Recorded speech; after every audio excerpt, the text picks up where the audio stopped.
Today's third video for you is firstly Somalia, where stage is all set for the election of new president. Today, members of parliament took oath. So the two houses, Senate and National Assembly, if you call them, they're almost complete. Now, new president will be elected in coming days. Secondly, viewers, an Ethiopian singer is under investigation in connection with some incidents which happened on Saturday in an Ethiopian region. Thirdly, we have received some reports about some meetings between Woldia residents and Ethiopian National Defense Force and Fano commanders. Fano commanders, ENDF officers are holding joint meetings with Woldia residents. And lastly, Tigrayans are continuing their protests abroad. Today, some protests were seen in London, UK. We have some video clips for you from the UK. Firstly, viewers, Somalia, we know that in Somalia, election was due to be held in 2020. At the end of 2020, the election could not be held. Parliament's term expired. President Farmajo's term expired. But there remained conflict between President Farmajo and opposition candidates, President Farmajo and PM Roble. And this conflict, this tug of war went on. So it took almost 2 years for Somalia to complete election for its two houses, upper and lower houses.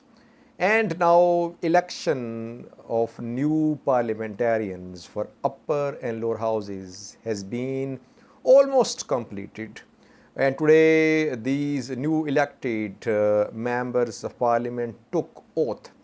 It's a major first step towards election of new president. Though the houses are not complete, but I think in coming days we could see election of new president. It was not one person, one vote election. Still, it took almost 2 years for Somalia to complete, largely complete the two houses. Now, let's see who will be elected, Farmajo or someone else. Both Farmajo and Roble congratulated today newly elected members of parliament. And in coming days, we could see election for new president. Can Farmajo retain his position? Farmajo has reportedly backing of his two allies, Ethiopian PM Abiy, Eritrean President Isaias. It is said that these three leaders are on the same page. They signed an agreement as well. I think it was in 2018 when they signed the agreement. So it is said that generally they are on board regarding regional developments and they back each other. Let's see what happens next. Can Farmajo retain his position as president of Somalia? That remains to be seen.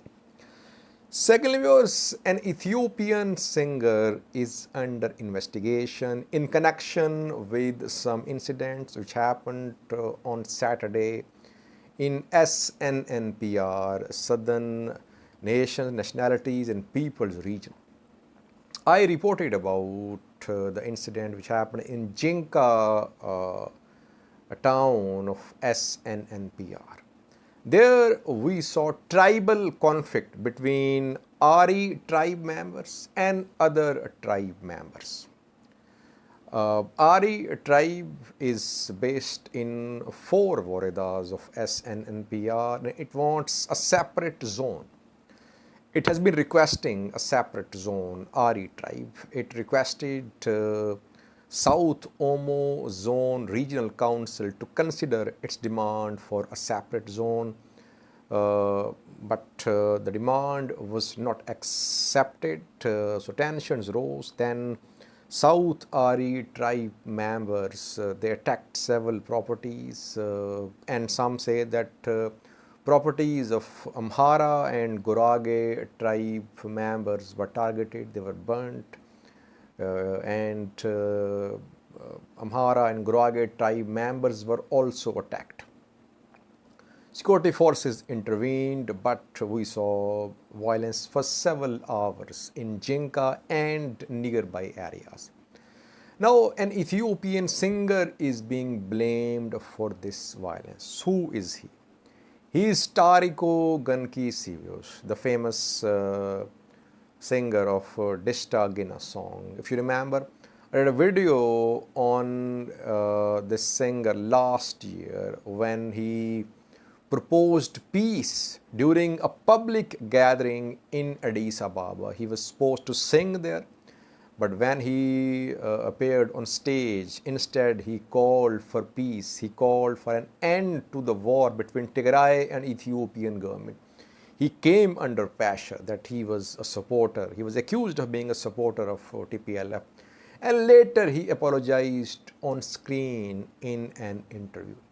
Now he is being accused of being behind the violence which happened in SNNPR. Tariku Gankisi is from Ari tribe. So he is being accused that he planned what happened on Saturday when properties of other tribe members were attacked and torched in SNNPR. Let's see. He is under investigation. Thirdly, viewers, in Woldia, in Dassi, we know that tensions rose between Ethiopian National Defense Force and Fano. Locals supported Fano. Now ENDF is trying to control the situation. Today a meeting was held with locals of Woldia city. You can see pictures on your screen. The meeting was attended by Ethiopian National Defense Force Colonel Dijine and some members of Fano group as well, Fano commanders, END officers. They presided over this meeting. They talked to locals and they rejected rumors that Fano was being disarmed.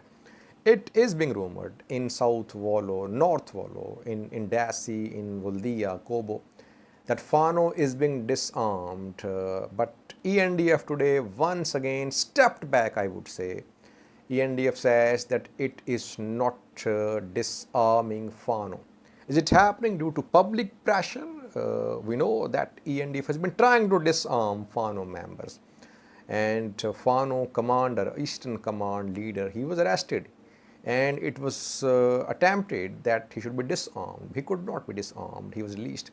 And in the previous video, I reported about Fano's removal from some front lines in North Wollo. So pressure is there on ENDF. That is why this meeting was held between ENDF and locals of Woldia. Lastly, viewers, Tigrayans are continuing their protests abroad. Tigrayan diaspora members today protested in London, UK. We have seen them protest in Belgium, in US and other places in recent days. They are keeping this momentum going, which they have, and they want international community to take action on the new report released by HRW and Amnesty International about ethnic cleansing of Tigrayans in Western Tigray. They want the US government to proceed with two bills which propose sanctions on Ethiopian government.